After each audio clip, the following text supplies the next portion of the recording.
ನಮಸ್ಕಾರ ಸ್ನೇಹಿತರೆ, ನಮ್ಮ ಚಾನೆಲ್ಗೆ ಸ್ವಾಗತ. ಇವತ್ತಿನ ಈ ವಿಡಿಯೋದಲ್ಲಿ ಆಷಾಢ ಮಾಸದಲ್ಲಿ ಬೆಲ್ಲದ ದೀಪಾರಾಧನೆಯ ಮಹತ್ವವೇನು, ಪೂಜಾ ವಿಧಾನ ಮತ್ತು ಈ ದಿನ ಬೆಲ್ಲದ ದೀಪವನ್ನು ಹಚ್ಚುವಾಗ ಪಾಲಿಸಬೇಕಾದ ನಿಯಮಗಳು ಯಾವುವು, ಆಷಾಢ ಮಾಸದ ಬೆಲ್ಲದ ದೀಪಾರಾಧನೆಯ ಸರಳ ಪೂಜಾ ವಿಧಾನದ ಬಗ್ಗೆ ಇವತ್ತಿನ ಈ ವಿಡಿಯೋ ಮೂಲಕ ಸಂಪೂರ್ಣ ಮಾಹಿತಿಯನ್ನು ತಿಳಿದುಕೊಳ್ಳೋಣ. ಸ್ನೇಹಿತರೆ, ಆಷಾಢ ಮಾಸವು ಶಕ್ತಿ ದೇವತೆಗಳ ಆರಾಧನೆಗೆ ಅತ್ಯಂತ ಪವಿತ್ರವಾದ ಮಾಸವಾಗಿದೆ.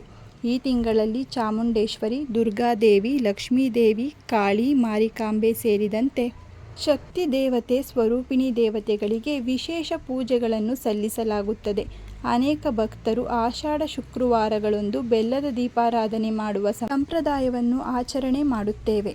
ಆಷಾಢ ಮಾಸದ ಬೆಲ್ಲದ ದೀಪಾರಾಧನೆಯ ಮಹತ್ವ. ಬೆಲ್ಲವು ಸಿಹಿತನ, ಸಮೃದ್ಧಿ ಮತ್ತು ಮಂಗಳದ ಸಂಕೇತವೆಂದು ಪರಿಗಣಿಸಲಾಗುತ್ತದೆ. ಭಕ್ತಿಯಿಂದ ಬೆಲ್ಲದ ದೀಪ ಹಚ್ಚಿ ದೇವಿಯನ್ನು ಆರಾಧಿಸಿದರೆ, ಅದರಲ್ಲೂ ವಿಶೇಷವಾಗಿ ಈ ಮಾಸದಲ್ಲಿ ಶುಕ್ರವಾರಗಳಂದು ಮತ್ತು ಮಂಗಳವಾರಗಳಂದು ದೇವಿಗೆ ಬೆಲ್ಲದ ದೀಪಾರಾಧನೆ, ಬೆಲ್ಲದ ದೀಪವನ್ನು ಹಚ್ಚುವುದರಿಂದ ಅತ್ಯಂತ ಶ್ರೇಷ್ಠ ಹಾಗೂ ನಮ್ಮ ಇಷ್ಟಾರ್ಥಗಳು ಸಿದ್ಧಿಯಾಗುತ್ತವೆ. ಬೆಲ್ಲದ ದೀಪಾರಾಧನೆಯ ಮಹತ್ವವೆಂದರೆ ನಕಾರಾತ್ಮಕ ಶಕ್ತಿ ನಿವಾರಣೆ. ಆಷಾಢ ಮಾಸದಲ್ಲಿ ಬೀಸುವ ಬಿರುಗಾಳಿ ಮತ್ತು ಮಳೆಯ ವಾತಾವರಣವು ನಕಾರಾತ್ಮಕತೆಯನ್ನು ತರುತ್ತದೆ. ಬೆಲ್ಲದ ದೀಪದ ಪ್ರಕಾಶವು ಮನೆಯಲ್ಲಿರುವ ನಕಾರಾತ್ಮಕ ಶಕ್ತಿಯನ್ನು ದೂರ ಮಾಡಿ ಸಕಾರಾತ್ಮಕತೆಯನ್ನು ತರುತ್ತದೆ. ಬೆಲ್ಲದ ದೀಪಾರಾಧನೆಯಿಂದ ಲಕ್ಷ್ಮೀ ಕೃಪೆ ದೊರೆಯುತ್ತದೆ. ಬೆಲ್ಲವನ್ನು ಮಂಗಳಕರ ಮತ್ತು ಸಮೃದ್ಧಿಯ ಸಂಕೇತವೆಂದು ಪರಿಗಣಿಸಲಾಗುತ್ತದೆ. ಬೆಲ್ಲವನ್ನು ದೀಪವಾಗಿ ಬಳಸಿ ಪೂಜಿಸುವುದರಿಂದ ಮನೆಯಲ್ಲಿ ಧನ ಧಾನ್ಯ ವೃದ್ಧಿಯಾಗುತ್ತದೆ.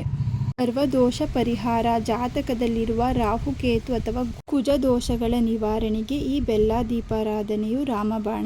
ಬೆಲ್ಲದ ದೀಪ ತಯಾರಿಸುವ ಮತ್ತು ಪೂಜೆ ಮಾಡುವ ಸರಳ ವಿಧಾನ. ಮೊದಲು ಬೆಲ್ಲದ ಆಯ್ಕೆ. ಅಚ್ಚು ಬೆಲ್ಲ ಅಥವಾ ಉಂಡೆ ಬೆಲ್ಲವನ್ನು ತೆಗೆದುಕೊಂಡು ಅದರ ಮಧ್ಯಭಾಗದಲ್ಲಿ ದೀಪದ ಅಳತೆಯಂತೆ ಸಣ್ಣದಾಗಿ ಗುಂಡಿ ಅಥವಾ ಆಳ ಮಾಡಿಕೊಳ್ಳಬೇಕು. ಆದರೆ ಬೆಲ್ಲ ಒಡೆಯದಂತೆ ಎಚ್ಚರವನ್ನು ವಹಿಸಿ. ಆ ದೀಪಕ್ಕೆ ಅರಿಶಿಣ ಕುಂಕುಮವನ್ನು ಸಿದ್ಧಪಡಿಸಿದ ಬೆಲ್ಲಕ್ಕೆ ದೀಪಕ್ಕೆ ಸುತ್ತಲೂ ಅರಿಶಿಣ ಮತ್ತು ಕುಂಕುಮವನ್ನು ಹಚ್ಚಿ.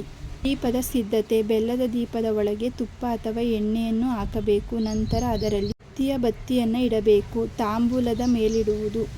ಬೆಲ್ಲದ ದೀಪವನ್ನು ನೇರವಾಗಿ ನೆಲದ ಮೇಲಿಡಬಾರದು. ಒಂದು ತಟ್ಟೆಯಲ್ಲಿ ವೀಳ್ಯದೆಲೆ, ತಾಂಬೂಲ ಅಥವಾ ಅಡಿಕೆ ಅಥವಾ ಅಕ್ಕಿ ಹರಡಿ ಅದರ ಮೇಲೆ ಈ ಬೆಲ್ಲದ ದೀಪವನ್ನು ಹಚ್ಚಬೇಕು. 2 ಬೆಲ್ಲದ ದೀಪವನ್ನು ಹಚ್ಚಬೇಕು. ಸಂಕಲ್ಪದ ಆಧಾರದ ಮೇಲೆ ನಿಮ್ಮ ಇಷ್ಟಾರ್ಥಗಳ ತೀವ್ರತೆಗೆ ಅನುಗುಣವಾಗಿ 5, 9, 11 ಅಥವಾ 21 ದೀಪಗಳನ್ನು ಹಚ್ಚುವ ವಾಡಿಕೆಯೂ ಇದೆ.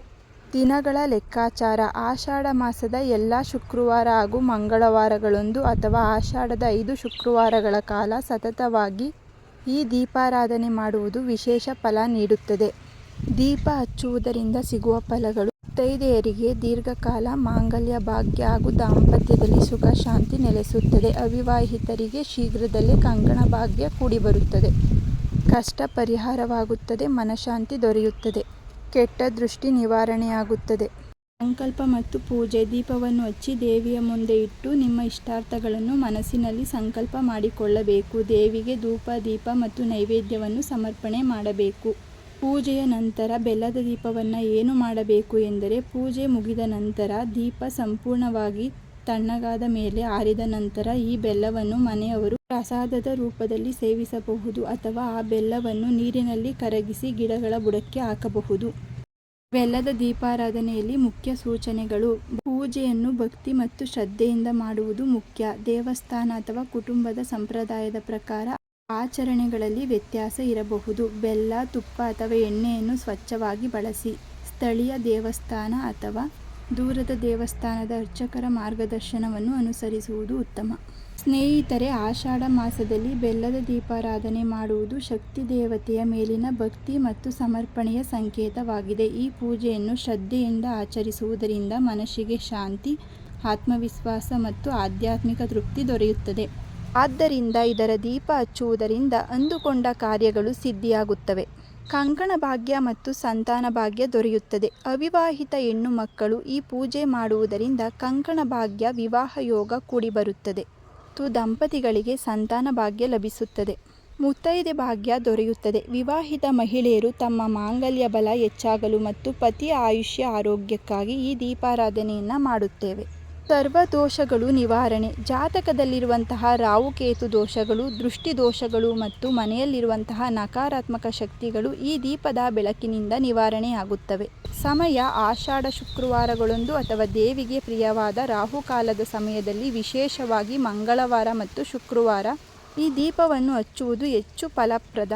ಸ್ನೇಹಿತರೆ, ಇವತ್ತಿನ ಈ ವಿಡಿಯೋದಲ್ಲಿ ಆಷಾಢ ಮಾಸದಲ್ಲಿ ಬೆಲ್ಲದ ದೀಪಾರಾಧನೆ ಮಾಡುವುದರ ಮಹತ್ವವೇನು, ಪೂಜಾ ವಿಧಾನವೇಗೆ ಸರಳ ಪೂಜೆಯನ್ನು ಮಾಡಿಕೊಳ್ಳಬೇಕು, ದೀಪವನ್ನು ಹೇಗೆ ತಯಾರಿಸಿಕೊಳ್ಳಬೇಕು ಎಂಬುದರ ಬಗ್ಗೆ ಸಂಪೂರ್ಣ ಮಾಹಿತಿಯನ್ನು ಇವತ್ತಿನ ಈ ವಿಡಿಯೋ ಮೂಲಕ ತಿಳಿಸಿದ್ದೇವೆ. ಸ್ನೇಹಿತರೆ, ಇವತ್ತಿನ ಈ ಮಾಹಿತಿ ನಿಮಗೆ ಇಷ್ಟವಾಗಿದ್ದಲ್ಲಿ ಈ ವಿಡಿಯೋವನ್ನು ಲೈಕ್ ಮಾಡಿ, ಹಾಗೆ ನಿಮ್ಮ ಫ್ಯಾಮಿಲಿ ಮತ್ತು ಫ್ರೆಂಡ್ಗೆ ಶೇರ್ ಮಾಡಿ. ಇದೇ ರೀತಿಯ ಮತ್ತಷ್ಟು ಮಾಹಿತಿಗಾಗಿ ನಮ್ಮ ಚಾನಲನ್ನು ಸಬ್ಸ್ಕ್ರೈಬ್ ಮಾಡಿಕೊಳ್ಳಿ.